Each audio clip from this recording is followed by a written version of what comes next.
හංසමාලිගේ පුතාගේ case එකේ ගුටි කන පහර කන දරුවාගේ අම්මා. මොකක්ද ඇත්තටම වෙලා තියෙන්නේ? වෙලා තියෙන්නේ නම් මේගොල්ලෝ ළමයි ටික එකතු වෙලා සංගීතයක් බලන්න ගියා තමයි තියෙන්නේ. විනෝද ගමනක් හෝ සංගීතයක් කියලා තමයි මට ආරංචි වුනේ. ඒගොල්ලෝ කිව්වේ මට එහෙමයි. එන ගමන් මේගොල්ලෝ මේ වෙන ළමයි වගේක් මේගොල්ලෝගේ බයිසිකලයට පයින් ගහලා තියෙනවා. ඔය ගහන ළමයාගේ බයිසිකලේ කියලා තමයි කියන්නේ. සබලෙන් ගහන ළමයාගේ බයිසිකලේ කියලා තමයි මට කිව්වේ. ඉතින් ඕකට මෙයා හිටියා කියලා මෙයාත් එක්ක රණ්ඩු වෙලා මෙයා එතෙන්ට ගියාට පස්සේ එතෙන්ට ගියේ මෙයා වෙන වැඩකටනේ. තව යාළුවෙක්ගේ බයිසිකලයකට කෑල්ලක් හොයන්න. මේ බයිසිකලේ නැති වෙච්ච කෑල්ලක් හොයන්න තමයි හෙට ගිහිල්ලා තිබුණේ. ඒත් එයාගේ ගෑරිජ් එකට නෙමෙයි ගිහින් තිබේ. ගෑරිජ් එකේ පාර අයින් ඉඳලා තියෙන්නේ. එතන ඉඳලා තමයි මෙයාට මේ ඔය පහර කෑම සිදු වෙලා තියෙන්නේ. ඉතින් අර ඒ බයිසිකලයට තල්ලු කරේ මෙයා කියලා තමයි කියන්නේ. හැබැයි මෙයා නෙමෙයි ඒක කරලා තියෙන්නේ. ඒ බයිසිකලේ ගිය ළමයා කියනවා මෙයා නෙමෙයි කියලා. දැන් මෙයාත් කියනවා මෙයා නෙමෙයි කියලා. ඉතින් ඒ පහර කෑමට ලක් වෙනකොට දැන් මෙයා තනියමනේ එතන තනියම ඉඳලා ගහපු එක තමයි අසාධාරණ. ගොඩක් ළමයි කරපු වැඩේකට හඳුනාගත්තේ නැතුව මේ ළමයාට ගහපු එක තමයි වැරද්ද. මේ එකක් මෙයා දැන් මට ඕක කියලා මාස දෙකක් ඕක වෙලා මාස දෙකක් වෙනවා. ඒ කියනකොට මට කිව්වේ නෑ ඔච්චර ගැහුවා කියලා. මට කිව්වේ අම්මා පාරක් ගැහුවා මේ ඔය ප්‍රභා කියන ළමයා කියන්නේ ගහන සවලෙන් ගහන ළමයා ටික්ටොක් කෑල්ලක් හදලා එයාගේ Facebook එයාගේ ගිණුමේ දාගෙන තිබුණා. ඒක මම දැක්කා. දැක්කහම මම මගේ දරුවගෙන් ඇහුවා පුතේ මේ සිද්ධිය මොකද්ද?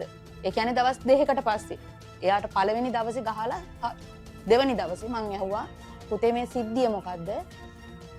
මේ සිද්ධිය මට කියන්න කියලා. ඊට පස්සේ කිව්වා මේ අම්මා යාළුවෙක් මට ගැහුවා මේ ඒක කමන්නේ අම්මා වැඩි හිතන්න එපා. අම්මා කලබල වෙන්න එපා. එකපාරනේ මට ගැහුවේ අම්මා. ඔක වීඩියෝ එක තියෙන එක තමයි මට අවුල තියෙන්නේ. අම්මා ඒක නම් අයින් කරගන්න ඕනේ කියලා. ඊට පස්සේ මම කිව්වා හරි පුතේ අපි කලබල නොවීමුකෝ කියලා. මම ගෙදර ආයටවත් නොකියා මගේ පුතාටවත් මම නොකියා ඔය ගහපු ගෑරිජ් එකට ගියා අඹ ගහන්දි. ගිහිල්ල ඉවර වෙලා එයාට ඒ ළමයි හිටියේ නෑ. ගහපු ළමයි කවුරුත් හිටියේ නෑ. ඒ ගෑරිජ් එකේ ළමයා හිටියා. ඒ ළමයාගෙන් මම විස්තර ඇහුවා පුතේ මෙතන පෙරේද දවසේ වලියක් ගියා නේද? එතන හිටියේ කවුද විස්තර කියන්න කියලා. ඊට පස්සේ ඒ ළමයි මට කිව්වා මේ ඒගොල්ලෝ නම් මෙතන නැහැ කියලා. එතකොට මේ ඒගොල්ලෝ මෙතන නැහැ නම්බර් එක දෙන්නම් කියලා මට ওই ගහන ළමයාගේ නම්බර් එක දුන්නා. ඒ ළමයාට මම ෆෝන් එකෙන් කතා කරා. කතා කරලා කිව්වා ඇයි පුතේ මෙහෙම පහර දුන්නේ මෙහෙමයි එහෙම මොන හරි ප්‍රශ්නයක් තිබුණා නම් අපිත් එක්ක කතා කරන්න තිබුණානේ මෙහෙම පහර දෙන්න හොඳ නෑනේ පුතේ. ඕගොල්ලෝ ළමයිනේ ප්‍රශ්නයක් වුණා නම් කතා කරලා විසඳගන්න එපා. මේ ආයෙ එහෙම වෙන්න එපා. ආයෙ ගහ ගන්න එපා. ආයෙ රන් වෙන්න එපා. හැබැයි අර වීඩියෝ එකක් තියෙනවනේ පුතේ ඔයා ගාව. ඒක අයින් කරන්න මේ ඔයාටත් හොඳ නෑ මගේ පුතාටත් හොඳ නෑනේ කියන එක මං කිව්වා. එයා ඒක හරි අම්මේ ඒ ළමයා කිව්වා එයාට අම්මත් නෑ. මේ අම්මා කෙනෙක් අඬනවා මට බලන් ඉන්න බෑ. මේ ඒ නිසා මං අයින් කරන්නම් අම්මේ කියලා එයා කිව්වා. අයින් කරන්න අනිවාර්යෙන්ම අයින් කරන්නම් කිව්වා. වැඳලා වගේ කිව්වා එයා. මං අයින් කරනවා අම්මේ ආයෙම කරන්නේ මේ මගේ පුතාට කියලා. මං ඊට පස්සේ ගිහින් කියලා ඒක කරලා මේව කරගෙන ආවා. ඉතින් එතකොට සාමදාන වෙලානේ. ඊට පස්සේ දවස් දෙකක් මං කෝලුත් කරා. ආයෙ ප්‍රශ්න ගෙනියන්න එපා පුතේ. ආයෙ ගෙනියන්න එපා. ගෙනිච්චොත් මේක වෙන කේස් එකක් වෙනවා. මගේ පුතා පාරක්වත් ගහනවා ඒ වීඩියෝ එකේ නෑනේ මයි පුතා. ඔයාලා ගහන වීඩියෝ එකක් අංගෙන් තියෙන්නේ. අයින් කරන්න කියලා මම කිව්වා. අයින් කරේ නෑ මේගොල්ලෝ. මේ ඉතින් අයින් කරනවා කියපු හින්දා හිතේ අර කට වචනේ විශ්වාසය තියාන දරුවෝනේ ඒගොල්ලෝ. පොඩි ළමයිනේ. චුටි ළමයි නිසා කටේ විශ්වාසය අරගෙන මං අම්මා කෙනෙක් විදියට ඒක විසඳලා මං ගෙදර ආවා. ගෙදර ඇවිල්ලා මෙයා මට ඒත් කෑ ගැහුවා මේ එපා මේ අම්මේ ගියේ ඇයි මට කියන්නේ නැතුව කියලා. ඒත් මං කිව්වා කමන්නේ නැහැ පුතේ. ඔක දැන් විසඳිලානේ ආයෙ ওই වීඩියෝ යන්නේ නැහනේ. ඒ නිසා සද්ද නොකර ඉන්න කියලා. කියලා හිටියා. ඔය පියුමි හංසමාලිගේ පුතත් මට කතා කරා. ඒ අර කතා කරපු ටෙලිෆෝන් නම්බර් එකේ මේ මට දුන්න නම්බර් එකෙම කතා කරලා කිව්වා නේ මේ ඇන්ටි මේ මම මේ අහවලා ඒ කියන්නේ නම කියලා මේ අහවලාගේ පුතා මේ ඒක ආයේ වීඩියෝ එක දාන්නේ මෙහෙමයි සෝරි ආයේ ඒක කරන්නේ මෙහෙමයි කියලා කිව්වා. ඒ කියලා දැන් මේ මාස දෙකකට පස්සේ තමයි මේ වීඩියෝ එක මේ වෛරල් යන්නේ. ඒගොල්ලොමයි දාලා තියෙන්නේ. ඒගොල්ලොම දාපු වීඩියෝ එකක් මේ ආපහු යන්නේ. ඒ මේ දැන් අලුතෙන් දැන් මේ දාන. හැබැයි මම එදා දැක්කේ පොඩි එක ෂොට් එකයිනේ. දැන් මේ දකින දැන් යන වීඩියෝ එකේ සම්පූර්ණම ගහන එක දැක්කම මට මාව පාලනය කරගන්නත් බැරුණා. මම මෙයාගෙන් ඒත් දවස් දෙකකට පස්සේ දැක්කේ මම. ඒ කියන්නේ වීඩියෝ එක මේගොල්ලෝ එළියට දාලා වෛරල් වෙලා මුළු ලංකාවමත් දැකලා මුළු ලෝකෙමත් දැකලා ඊට පස්සේ තමයි මම දැක්කේ. මගේ මිස් කෙනෙක් තමයි ගෙනල්ලා පෙන්නුවේ මේ බලන්න මෙහෙම දෙයක් වෙනවා කියලා. එතකොටයි මම අඳුනගත්තේ මේ අපේ වීඩියෝ එක යන්නේ කියලා.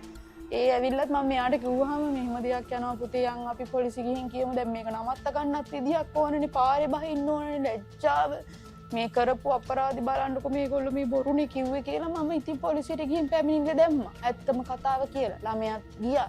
ළමයාවත් එක්ක කරගෙන ගිහිල්ලා පැමිණිලා දැන් මට තියෙන ප්‍රශ්නේ මේ ළමයා අනාගතේට දැන් කොච්චර උනා සමාජෙ ඉන්න ඕනනේ.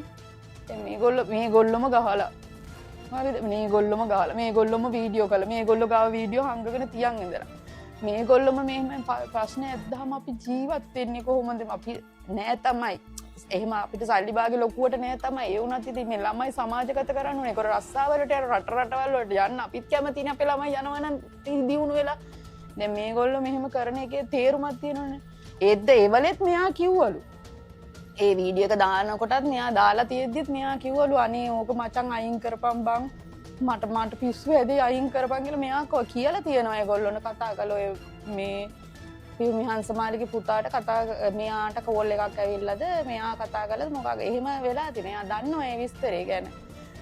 ඉතින් පියුමි හංසමාලිගේ පුතා මෙයාට කතා කරලා කියලා පැය දෙකෙන් තමයි ওই වීඩියෝ එක එළියට දාලා තියෙන්නේ. ඒතර දැන් මම එයාව ටාගට් කරනවා නෙමෙයි. දැන් පියුමි හංසමාලිව ටාගට් කරනවා නෙමෙයි. මගේ ළමයාට වෙච්ච අසාධාරණයනේ කොල්ලෝ 15ක එක තනි මිනිස්සෙක් කියන්නේ පොඩි ළමෙක්නේ මෙයාට අවුරුදු හරියටම 18යි නේ වයස.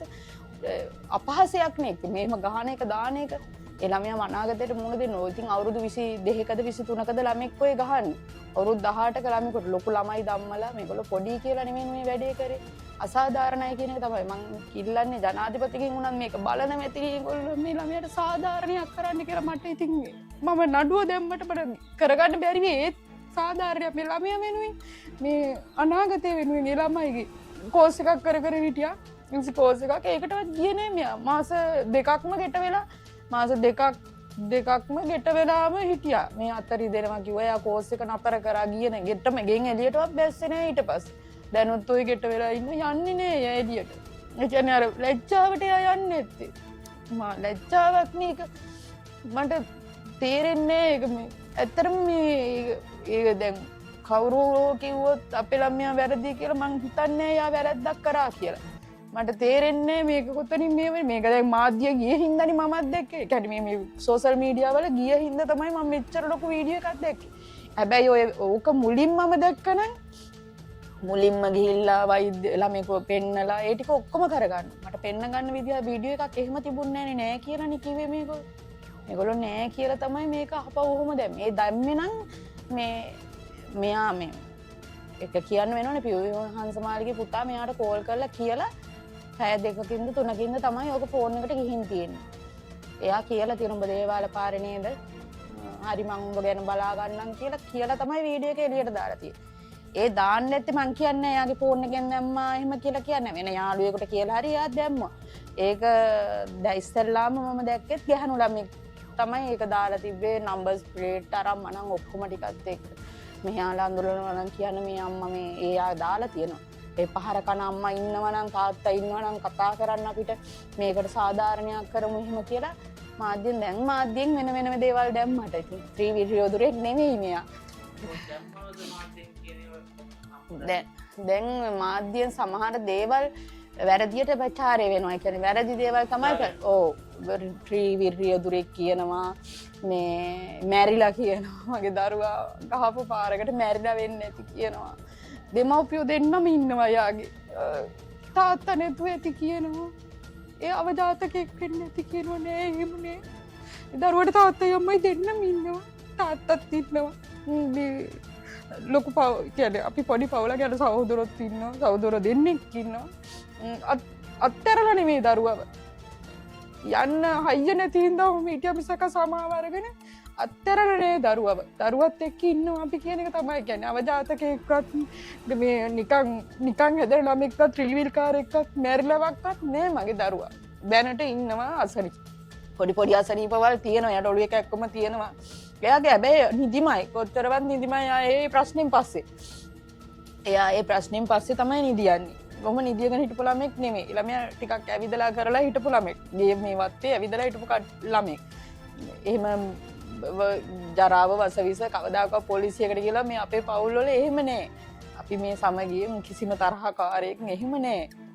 ඔක්කොම හිතවත්ව කතා කරගෙන අපි එහෙම ඉන්නේ. අපිට කිසිම තරහකාරයෙක් නෑ. දැන් මෙතනින් එහාට මට බයකුත් තියෙනවා. මේ දැන් අපිට තරහකාරයෝ නෑනේ. මගේ දරුවා ඉදිරියට යන්න ඕනේ දැන්. මේ ප්‍රශ්නේදී මේක ඉවර වෙයි. මේක අවුරුද්දකින් දෙකකින් හරි ඉවර වෙයි. එතනින් එහාට මේ දරුවාට මොකක් හරි ප්‍රශ්නයක් වුණොත් ඉදිරියේදී ජීවිත හානියක් වුණොත් ඒකට කෙලින්ම ඉතින් එල්ල කරන්න වෙන්නේ මේ ප්‍රාස්තේම තමයි ඉතින් මට කියන්න තියෙන්නේ. ඒ කියන්නේ මොකක් හරි ජීවිත හානියක් මොකක් හරි ආයෙ නැවත ප්‍රශ්නයක් ඇති වුණොත් ඒකට මට බය තියෙන්නේ. ඒ ප්‍රශ්නේ වෙන බයක් නෑ මට. නඩු කියනවා හැබැයි අසාධාරණයක් ඉෂ්ට කරනවා නම් සාධාරණයක් කරන්න ඕන. මගේ දරුවට පාරට බහින්න බැරි කරා. තව ළමෙක් ඉස්කෝලේ යන ළමෙක් කෙනෙක් ළමයට ඉස්කෝලේ යන්න බෑ. ඉස්කෝලේ ළමයි විහිළු කරනවා. ගුරුවරු අහනවා. තව ළමෙක් ඉස්කෝලේට බාර දීලා ඉන්නවා. මේ ළමයා මේ සතියකම දැන් සතියක්ම ඉස්කෝලේ යවෙන්නේ. මට මගේ වැඩට යන්න මට මගේ ඔෆිස් එකට යන්න විදිහක් නෑ. හැමෝම එකම විදිහට ඇයි බං මෙහෙම ගැව්වේ ඇයි බං එතකොට හිතන්නේ අර අංකල්ලා කාලා කුඩුකාරෝ ඒ වගේනේ ඒ පැත්තට දාලා නෙමෙයි කරලා තියෙන්නේ. එහෙම වරදක් නෑනේ මගේ දරුවගෙන්. ඇත්තටම මගේ දරුවගෙන් වරදක් වෙලා නෑ මේගොල්ලෝ ගහන්නේ. එහෙම වරදක් වෙලා තියෙනවා නම් ඒගොල්ලෝ කියන්න. කලින් මට කිව්වේ නෑ මේ වරදක් කරා. මගේ දරුවා වරදක් කරා කියලා ඒ ළමයි එක්ක මං කතා කරානේ. දැන් ඔය පියුමි හංසමාලිවත් අර ගහන දරුවාවත් එතන ළමයි ඉන්නවනේ 6ක් විතර. ඒ ළමයිගේ එක අම්මා කෙනෙක්වත් දන්නේ නැතුව ඇති මම ගිහිල්ලා ඒක ළමයි එක්ක ගිහින් කතා කරා කියලා. ඒ ළමයි එක්ක ගිහින් කතා කරලා ඒ ගහපු ඒ ගැරිජ් එකටම ගිහිල්ලා හේතුව අහලා ඇයි මෙහෙම වෙන්නේ හේතුව. එතකොට ඒ දරුවෝ කිව්වේ නෑ. මට මේ ළමයාගෙන් වරදක් මේගොල්ලෝ මෙයාගේ වරදක් කිව්වේ නෑ මට. මේගොල්ලෝ කට්ටියක් එක්ක කරපු වරදක් තමයි. ඒත් ඒගොල්ලෝ කිව්වේ නෑ හරියටම මෙයා කරා කියලා. මුලින් මං අහනකොට මාස දෙකකට කලින් අහනකොට. එතකොට එහෙමනම් ඒ වෙලාවේදී අපිට ඒ වෙලාවේදී දරුවෝ කිව්වනම් මේ වගේ මට අසාධාරණයක් කරා මේ වගේ මගේ බයිසිකලයට හානියක් කරා මෙයා ඒ නිසා අපි ගැහුවා කියලා මේක මීට වැඩිය වෙනස් විදියට අපිට විසඳගන්න තිබුණා. ඉතින් අම්මම සමාව දුන්නේ එකක්නේ. මගේ හදවතින් මං අම්මා කෙනෙක් පස්සේ මගේම දරුවෝ මේ සියලු දෙනා මට තරාතිරම වැඩක් නැහැ. එයා ඇත්තටම තරාතිරම වැඩක් නැහැ. අපි ධම්මලානේ අම්මා කෙනෙක් විදිහට මං ඒ ළමයිට සමාව දුන්නා. ඔතන ඉන්නවා මං හිතන්නේ ළමයි 15ක් විතර. එයා ඊතර වේ වෙලාවේ. ඒ කොට මං කියලා. මෙහෙමයි මම සමාව දුන්නා. ආයෙ මේක ගෙනියගෙන යන්න එපා.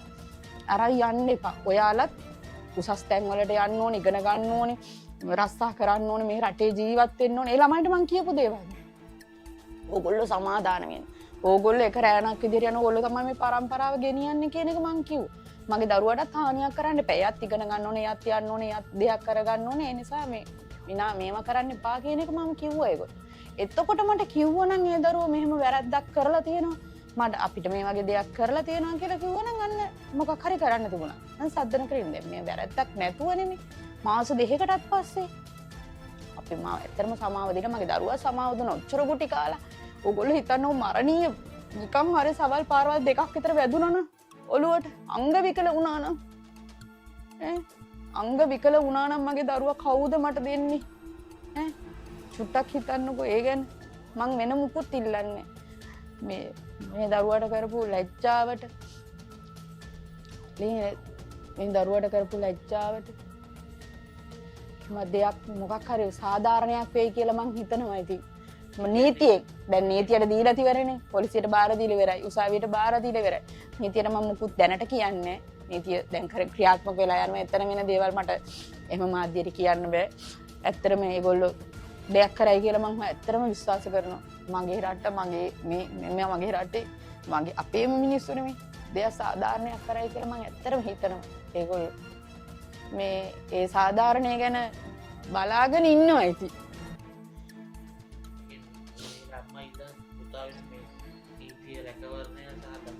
ආරක්ෂාව තාරු කරන්න. ඔව් දැන් කියන්න බෑනේ. දැන් මාස දෙකකට පස්සෙත් ඕක ඇදිලා ওই විදිහට ගියා නම් මේගොල්ලෝ බොරු කියනවා කියන එක තේරෙනවනේ. මට බොරුවක් කරා කියන එක මගේ හදවත දන්නවනේ. ඒ නිසා මට බයක් තියෙනවා. යන්න ඕනේ එළියට යන්න ඕනේ තියෙනවනේ ළමයිනුත් ඒ ගෙට වෙලාම ඉන්නද මේ තරුණයෝනේ ඉතින් මේ අනිත් ළමයිනුත් එළියට යන්න ඕනේ. මට තාම එක්කෙනෙක්වත් කතා කරන්නේ නැහැ. කිසිම කෙනෙක් තාම කතා කරලා නැහැ. දැන් අද පොරා කතා වුණානේ විමාංශ මාර්ගයේ පුතා ඉන්න එක දැන් අද දාගෙන අපේ දරුවා මේකට සම්බන්ධ නෑ. එයා මේව මේ බේරන්න ගියේ එයා මේක දැක්කගන්නේ එයා මේ වෙන වැඩකට ගිහින් වෙලාවෙදී මෙතන පිච්ච සිද්ධියකට මෙයා මේ පිටියත්ලා තමයි බේරන්න ගියේ කියලා. එයත් මේකේ මේ එක කණ්ඩායමක්ද එයා මේක සම්බන්ධයි. දකින්න දැක්කා. ඒගොල්ලෝ එක කණ්ඩායම. ඒගොල්ලෝ එක කණ්ඩායම. ඒක නෑ කියන්න බෑ. මට ප්‍රභා කතා කරලා කියලා. ඔය ප්‍රභා කියලා කියන්නේ මම මේ කෙටි නාමයක් නේ ළමයාගේ. මේ ඔය ගසනලා ගහන ළමයා සවලෙන් උස්සලා ගහන්නේ. ඒ දරුවා.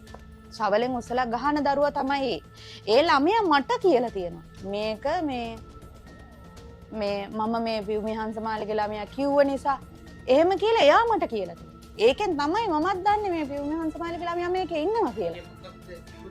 ඒ කියන්නේ එයාගේ ප්‍රශ්නයක් කියලා තමයි කිව්වේ. දැන් මේ ගහන්න හේතුව එයාගේ ප්‍රශ්නයක් කියලා කියන්නේ. නෑ. පියුමි හංස ඒ දරුවගේ ප්‍රශ්නයක් පියුමි හංසමාලිගේ දරුවගේ ප්‍රශ්නයක් කියලා තමයි මට අර ළමයා කිව්වේ. ඒ මුලදී කිව්ව කතාව මම මේ කියන්නේ. බයිසිකලේ කාගේද කියන්න දන්නේ නෑ මම. එතන කාගේද කියන්න දන්නේ නෑ. කෙනා කවුද කියලා දන්නේ නෑ බයිසිකලේ අයිතිකාරයා. ඒගොල්ලෝ කිව්වේ මගේ බයිසිකලේ. එයාලා කිව්වේ අපේ බයිසිකලයකට මෙහෙම පයින් ගැහුවයි. ඒ නිසා මෙහෙම කරයි කිය. එතකොට මම නැවත අහනකොට ඒක වෙන්න හේතුව මේක මෙයාගේ ප්‍රශ්නයක් කියන එක කිව්වා. මම කතා කරපු හැම වෙලාවකම කිව්වේ ආ ඒ කතාව.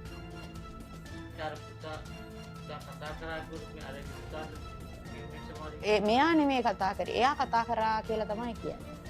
එයා කතා කරලා පැය දෙකකට පස්සේ තමයි මේ වෛරල් වීඩියෝ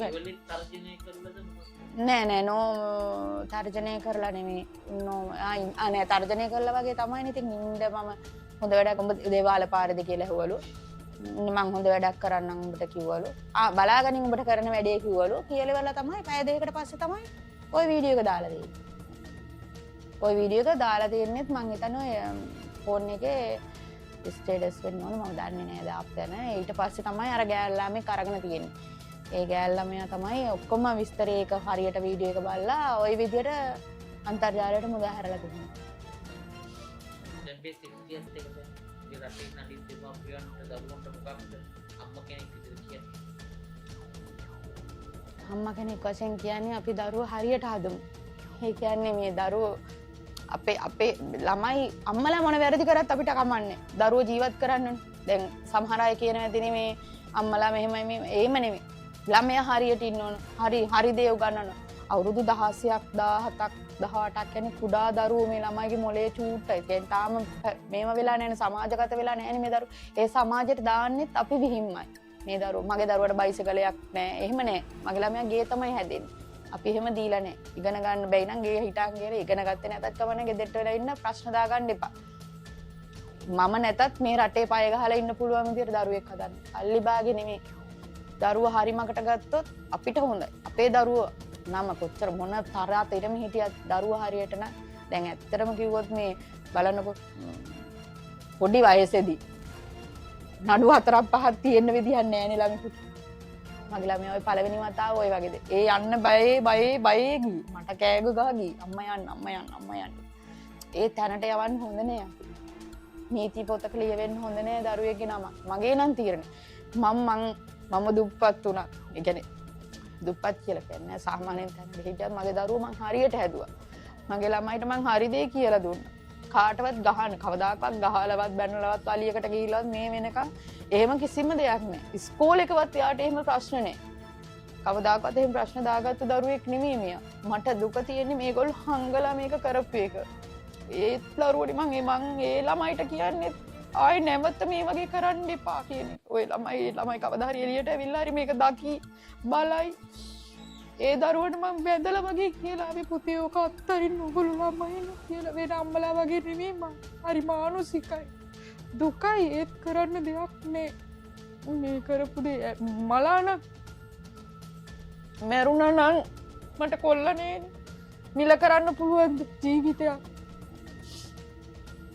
මිල කරයි කෝටියයි 2යි කියලා මිල කරයි ජීවිතය ආයෙ එන්නේ නෑනේ මිල කරන්න කට්ටිය ඉන්නවා මේ වගේ ප්‍රයෝජන ගන්න මිනිස්සු ඉන්නවා මිල කරනවා මිල නැත්තේ නෑ මිල කරනවා මිලට ගන්න බෑනේ අර ජීවිතේ දැන් මේ වේදනාව දැනෙන නැතිනේ අම්මලාට දවස් දෙකක් ගෙදර නැති වෙනකොට ඒ දරුවානේ දවස් දෙකක් ගෙදර නැති වෙනකොට ඒ වේදනාව දකින්න ඕනේනේ දැනෙන්න ඕනේනේ ළමයි ගෙවල් වලට හොරෙන් වැරදි කරනවා උනට අම්මා පස්සෙන් ඉන්න ඕනේ මේ මං කොච්චර මේ කොහේ මං වැඩට ගිහින් මං පහට පහමාරට ගෙදර ආවත් ළමයා ගෙදර නැත්තම් මං ඉන්න තැනට ගිහින් බලන අම්මා කෙනෙක් ළමයා හවල් තැන කියලා ගිහින් බලන කෙනෙක් මම එහෙම හදපු දරුවෙක් මේ ඔය දැන් ඔය එතෙන්ද ගියෙත් වෙන යාළුවෙක් වැඩකට මේ ළඟ හරපාලම ළමෙක් එක්ක ගිහින් තියෙන්නේ මේ ළමයාත් වැරදි කරන දරුවෙක් නෙමෙයි ඒ ළමයාත් බය වෙලා ඉන්නේ මුකුත් කරගන්න විදියක් නැහැ ෂොක් වෙලා ඉන්නේ ළමයා කතා කරන්න බෑ බය වෙලා ඉන්නේ ඉතින් ඒ ළමයාගේ උදව්වට තමයි මෙයා ගියේ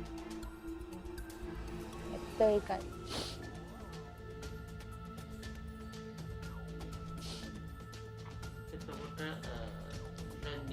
පොලිසියේ කටයුතු සිද්ධ වෙනවද ඒව සම කෙරේගෙන යනවා ඒවා කෙරීගෙන යනවා ඒවට මට සැකයක් නෑ ඒ කියන්නේ මට සැකයක් නෑ එහෙම වැරද්දක් වෙයි කියලා සැකයක් නෑ මම හිතනවා නීතිය මට හරි දේ කරලා දෙයි කියලා ළමයා වෙනුවෙන් සාධාරණයක් කරලා දෙයි කියලා මම හිතනවා සමාදාන වෙන්නේ කතා කරන්නේ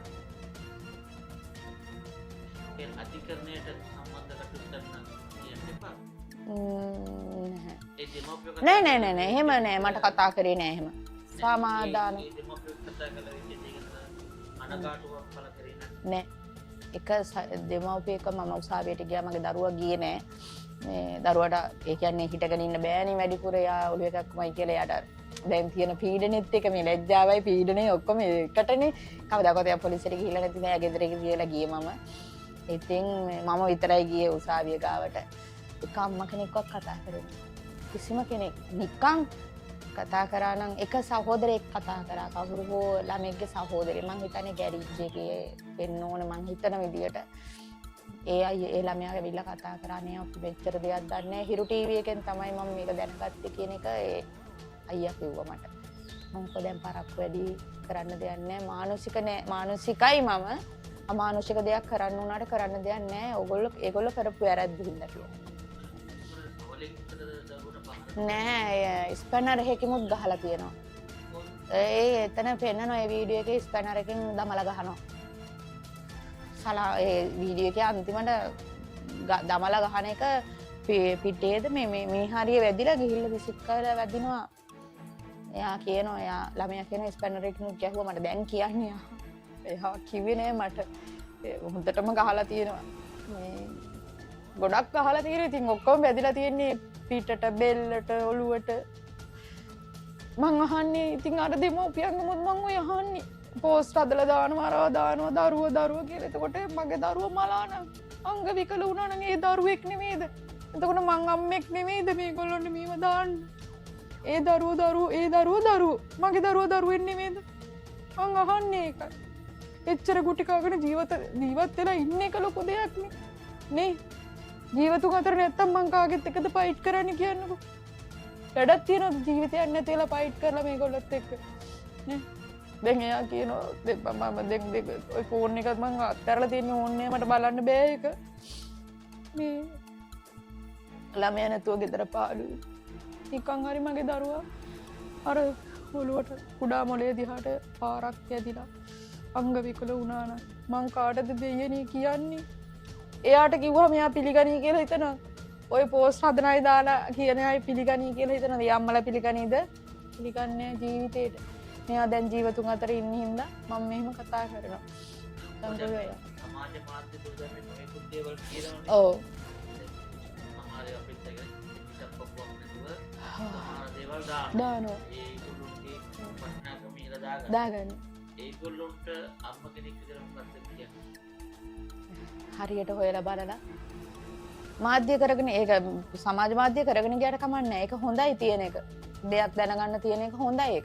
ඒක හැබැයි අනිෂ්‍ය විදියට. ඒ කියන්නේ තව කෙනෙක්ගේ හිත රිද්දන්න පාවිච්චි කරන එක වැරදි. හිත රිද්දන්න කියන්නේ මේ දැන් ඇත්තටම මම මෙහෙම කියන්නද? මම ෆෝන් එක බලන හැම වෙලාවකම මට පෝස්ට් එකක් එනවා. පෝස්ට් එක හදපු කෙනා මම දන්නේ නැහැ. සවල් පාරකින් ජීවිත අත්‍යවශ්‍යටපත් වෙලා මිය ගිහින් කියලා. ඉතින් මේ මගේ ළමයාගේ විස්තරේ තමයි දාලා තියෙන්නේ. එතකොට මං ජීවතුන් අතර තාම ඉන්නවනේ. මට දැනෙන වේදනාව දුක ඒ පෝස්ට් බලනකොට එහෙම හදන්න එපා. හරි දේ හරියට යන්න පුළුවන් නේ. ඕන මාධ්‍යයකට ගිහිල්ලා හරි ඕන පොලිසියකට ගිහිල්ලා විස්තර ගන්න පුළුවන්. ඒක හරියට හොයලා බලලා හරියට ටයිප් කරන්න. හරියට පින්තූර හදලා දාන්න. හරියට පින්තූර වෙනස් කරලා. ඒ කියන්නේ මාර විදිහ දැන් ත්‍රිවිධ යොදුරෙක් කියලා දානවා. ඒක අපහසයක් නෙමෙයි. ත්‍රිවිධ යොදුරෙක් වෙනවා කියන්නේ අපහසයක් නෙමෙයි. ඒ වුණාට මගේ ළමයා ත්‍රිවිධ එකක් තියා වයිසලකට එලවන්නේ නැති ළමෙක්. ඒකයි මේ එයා හරි නෑනේ එහෙම දාන එක. එහෙම බොරු දාන්න එපා. බොරු දැම්මම මගේ තවත් පරම්පරාවක් ඉන්නවනේ එළියේ. දැන් මගෙන් පිටිපස්සේ ඉන්නේ මට වැඩි මාල් අය. ඒගොල්ලෝ ෂොක් වෙනවා. ඒතකොට ඒගොල්ලෝ වයසට එක්ක හරි අමාරුයි. මං කියන්නේ සමාජ මාධ්‍ය හරි දේ කරනවා නම් ඕක හොඳයි. ඉතින් හොඳ දෙයක් කරනවා නම්. ඔව් සෙල්ලම් කරන්න එපා. එයාලා මනසටනේ ගහන්නේ. එයාගේ මනසට ගහන්නේ. ඔය හැම වචනයක්ම එයා කියවනවනේ. එයා ගාව ෆෝන් එක තියෙන එයා කියවනවනේ. එයා බලනවනේ. එතකොට අයියෝ මට මෙහෙම කරානේ කියලා එයා හිතනවනේ. මට කියන්නේ නැති. එයාගේ හිතින් එයා හිතලා එයා දුක් වෙනවනේ. මෙහෙම දෙයක් වුණානේ මං කරපු නැති වැරද්දකට අයි මට මෙහෙම ගහන්නේ කියලා සමාජයෙන් එයා එතකොට තනියම හිතනවනේ. නේ. ඒ අතරට මට දැන් අපිට එන පීඩනෙත් එක්ක මේන කෝලුත් එක්ක එනකොට ළමෙක් ජීවිතේ උනන් නැති කරගන්න පුළුවන්. ඔය යන විදියට බැලුවොත්. ඒක නිසා ඒ වගේ දේවල් නැවතුවා නම් හොඳයි කියලා මම හිතනවා. අවසන් වශයෙන් මොකද කියන්නේ? අවසන් වශයෙන් කියන්න තියෙන්නේ මම දැනට නීතියට ගිහින් තියෙනවා. මම හිතනවා මට සාධාරණයක් ඒ කියලා. ඒ කියන්නේ පහ වුණත් ඒ කියන්නේ සිද්ධිය පහ වුණත් මට නීතිය හරියට කරයි කියලා මං හිතනවා. නීතිය පැත්තෙන් පොලිසිය පැත්තෙන් හරි දේ හරියට බලලා හොයලා කරයි කියලා මම හිතනවා. මට බය තියෙනවා මගේ දරුවාගේ ජීවිතය ගැන. ඒ කියන්නේ ඉදිරියට යනකොට කට්ටිය ඉතින් දන්නවනේ මුළු රටක්ම දන්න කෙනෙක් නේ. එයාලගේ දේවලුත් දන්න නිසා මට බයකුත් තියෙනවා පොඩි. ළමයාගේ ආරක්ෂාවක් මං ඉල්ලනවා. සාධාරණයක් කරලා දෙන්න කියලා තමයි ඉල්ලන්නේ. දරුවට වෙන දෙයක් නෙමෙයි. බලන හැමෝටම කියන්නේ සාධාරණයක් කරලා දෙන්න කියලා. ඒ ළමයා පොඩි ළමෙක්නේ. ඒක නිසා හරි දේ හරි විදියට වෙයි කියලා හිතනවා. බලාපොරොත්තු වෙනවා හැම කෙනෙක්ගෙම. දකින්න කවුරු හරි ඉන්නවනම් ජනාධිපති වුණත් චුට්ටක් ඒක බලලා මේව කරලා නීති හරියට කරලා දෙනවනම් ඒක තමයි හරි.